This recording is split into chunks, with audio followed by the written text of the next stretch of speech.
Hey guys, it's Hunter. Welcome back to another video. Today I have one of the most anticipated Les Pauls of the year. It's the first collaboration between Epiphone and the Gibson Custom Shop. It is this, an affordable reissue of the fabled 1959 Les Paul Standard. Let's take a closer look.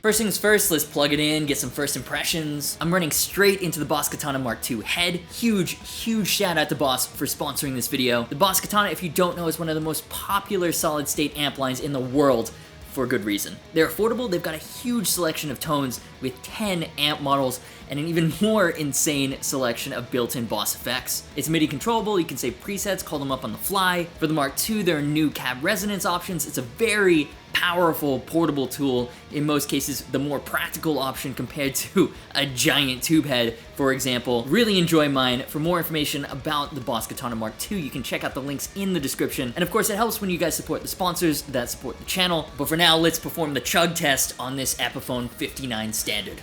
Alright, so I'm plugged straight into the Boss Katana. That's going USB right into my computer.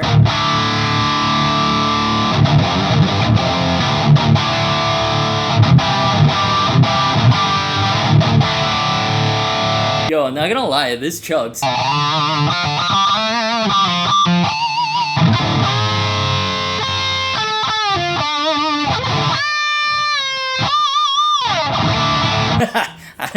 I can't play lead.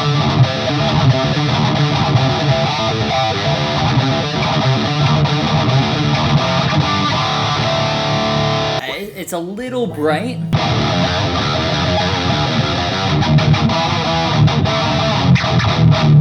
Have we found the secret to burst bucker chugging? The Boss Katana?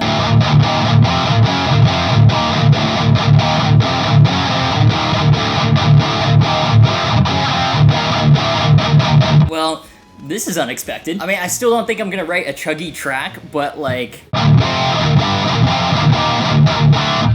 What the f- Yeah, the zeros sound pretty good. As for everything else, this neck feels great.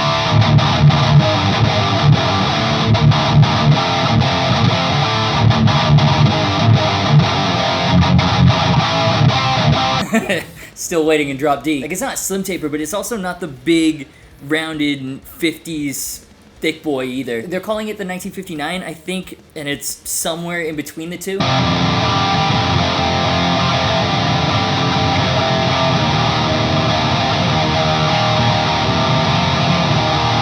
So it's more substantial than a slim taper, and it's also got kind of like the D profile that Epiphones have. It looks like they didn't quite do the masking tape properly up here. Like, it's not perfect. There are a few tool marks. Like, it's not distracting. It's not like the Firebird that I tried earlier in the year that was awful.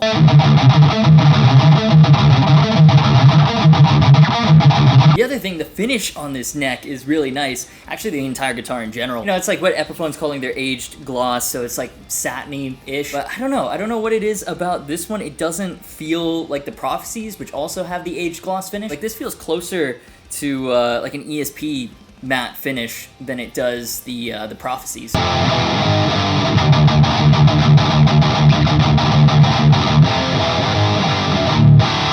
So it's not like a vintage feel. Like, this doesn't feel like an old guitar. With the name like Aged Gloss, I don't know if that's what they were going for. Like, this actually feels more modern than the inspired by Gibson Les Paul 50s or Les Paul 60s. Basically, I really like it. I like this a lot more.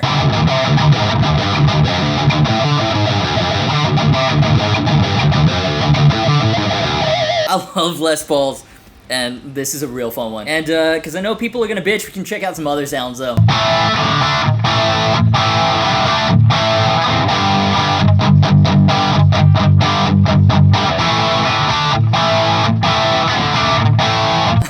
I mean, Gibson pickups aren't bad for crunch, are they?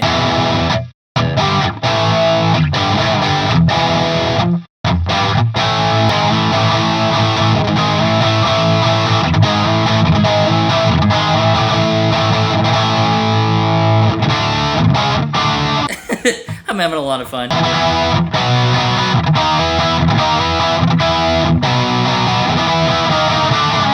me, my Les Paul, and some power chords. Well, I'm completely blanking on every single clean guitar part that I know.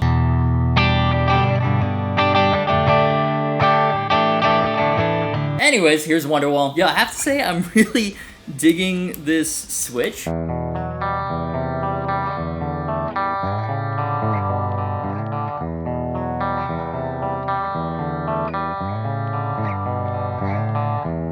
I'm gonna go ahead and say that it's switchcraft because it is unusually satisfying for an Epiphone. And I think that's correct because if they put burst buckers in here, they probably did the whole 50s style wiring and all that. Correct components and everything.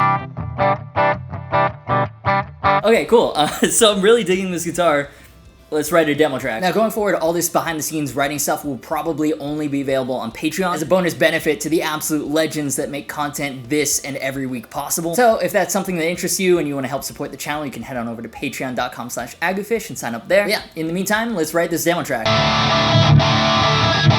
Alright, I'm not gonna lie, I really like the Chug sound, and I find the Chug sound easiest to write riffs with. Like, I'm really bad at writing riffs using a crunch sound. So here's my plan of attack. I'm gonna write the riffs using a higher gain sound, then back off the gain and re-record the riffs using a more crunchy sound. And hopefully that'll get the best final result for the demo track with this Les Paul 59.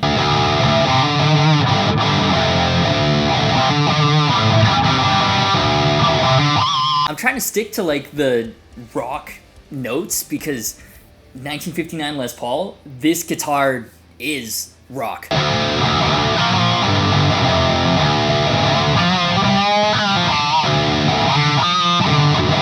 But I gotta be honest, I'm not loving anything so far. Let's try to switch up the notes. I kinda like that chord progression though.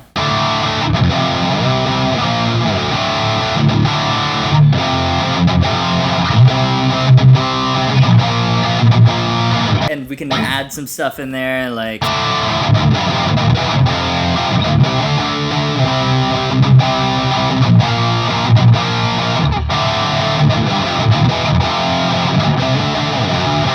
I need some sort of fill, so...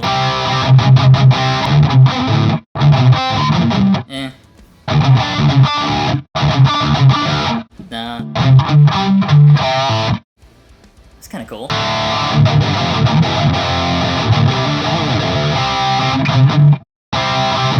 Ah, that's hard. Can I do it just all downstrokes, maybe? Yeah.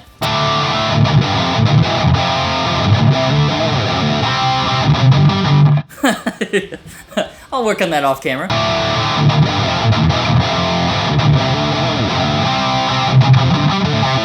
Wow, I am f***ing sensational. Okay, now on to the next part. So what is that? That'd be kind of cool. This is a stupid stretch. But it sounds pretty cool. That's kind of cool.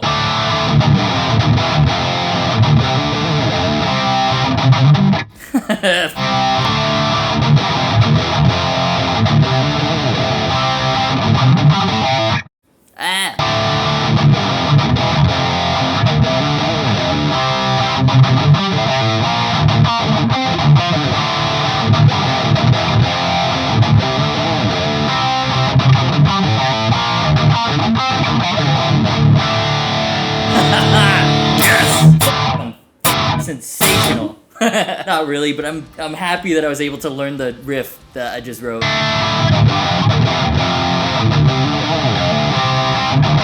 Fuck. Something is weird. Oh. Oh. Okay. I think I hear what I've done.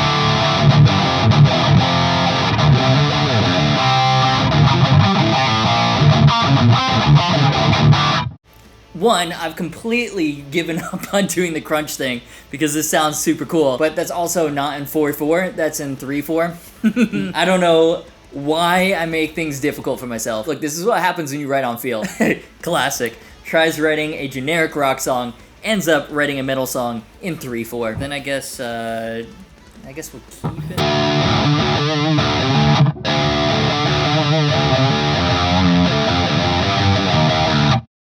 Should I just go full Lamb of God? Nah, we can put some modern shit in there too.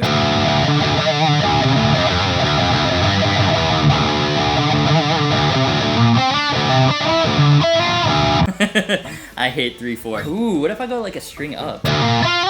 That's cool. Okay. Oh no. I'll work on it off camera.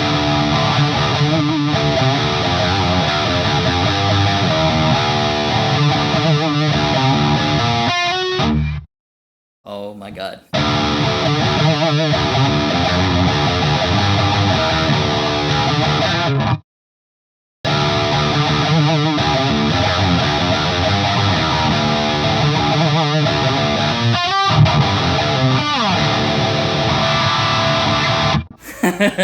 Become sensational.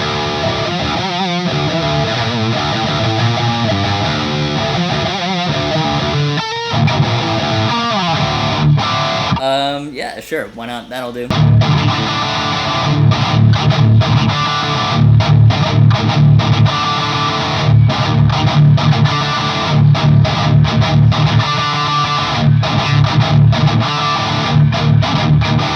You know what? Yeah, I'm gonna see if I can throw that in there.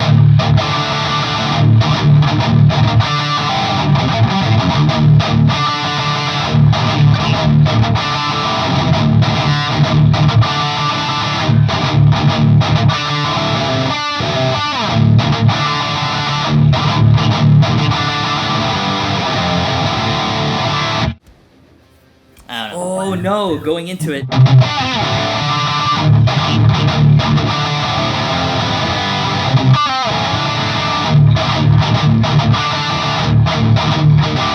I've just realized that's in 4/4. So, Alright, so I've recorded all those ideas down. Now I'm going to try and arrange it into something that hopefully doesn't suck. See you back here for the demo track.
Alright, so now having spent a significant amount of time with the 1959 Les Paul Standard, I do have some final thoughts. First off, I really enjoy this. This is an awesome guitar. Like, you can tell from the moment you open the case, the bright pink plush, you know it's gonna be a fun time. No joke, I actually really want to see if I can get a case like this from Epiphone because it's just so happy.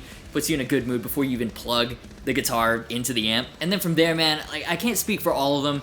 This is a mass-produced guitar, but the veneer on this one is super nice. I mean, I said it in the first impressions, they're calling it aged gloss, but to me at least, that is not at all what this feels like. Like, I've got my 72 Custom, obviously the gloss finish on that is beat to hell, and they feel absolutely nothing alike. This aged gloss is a straight up matte finish, and there's nothing wrong with that at all. I love matte finishes, but if they're trying to make this feel like an old guitar, or if you're expecting it to feel like an old 59 standard, that's not what this is. This is a very modern, sleek feeling guitar. It feels fast. Come to think of it, this actually reminds me a lot of the older Gibson Les Paul tributes. Those have the open pore satin. This is different, but that kind of vibe. But anyways, unlike your quote-unquote typical modern guitar, the 59 Epi isn't built for metal, although we have figured out that it can do that. It's got a slightly thicker neck, premium 50 style electronics, and I have to say, I was very surprised. It sounds great, and I say that as someone who doesn't normally vibe with burst buckers at all. But compared to Epiphone's mud buckers, they're bright, they're open, they feel more alive. As far as the neck and fretwork goes, there are a number of very visible tool marks on the board, but feel-wise, this is by far one of the better ones I've seen from Epiphone this year. Hopefully, they'll continue to improve on that front because this is a lot of fun to play. Anyways, basically, let's sum it up like this. As a fan of modern Les Pauls, modern single cuts, I really vibe with this guitar, and I love how it's not super expensive either. A fat, chunky Les Paul with a satin finish, the feel really appeals to me. Now, if you're hoping this would be an affordable way to experience the legend of the 59 Gibson Les Paul Standard, you might want to look elsewhere though, because that's not really what this is. It may have the neck, the electronics, but the satin finish? So what I'd love to see going forward with the Gibson Custom Shop and Epiphone collaborations is maybe like a thin nitro instead, like how Fender does with the road-worn Venteras. You don't have to lacquer them up like you do with new American Gibsons. That's time-consuming, that's expensive, but like a beat-up nitro finish would bring this a lot closer to being a legit affordable reissue rather than being more of a 1959 standard in name only. Does that make sense? Cool Guitar has just got its own thing going on. Oh, and final last thing, more of these engraved pickup switch cavity covers, please. It looks dope as shit. So if you enjoyed this video, do me a favor and hit that like button. These are, of course, just my opinions. I'd love to know what you think in the comments. Subscribe, hit the bell for notifications. Social media, merch, and Discord server links are in the description. As always, thanks so much for watching. You've been awesome, and I'll see you for the next video.